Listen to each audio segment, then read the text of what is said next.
کشور پاکستان و افغانستان که اینها دو کشور به اعتبار ظاهر و به هر حال از لحاظ قانون دو تا کشوران، ولی در واقع ملتشون پیوند بسیار نزدیک دارن.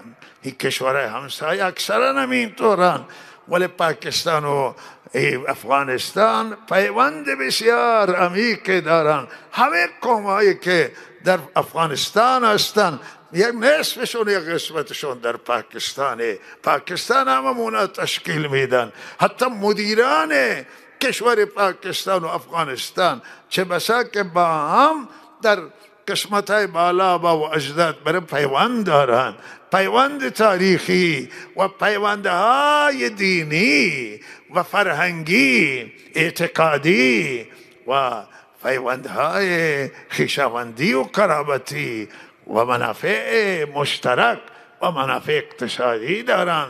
مناسب است که مدیران دو کشور سعی کنن که از تنش دوری بکنن، تنش در وسط نباشه و هم فضای هوای یکدیگر را و بالاخره داشته باشن.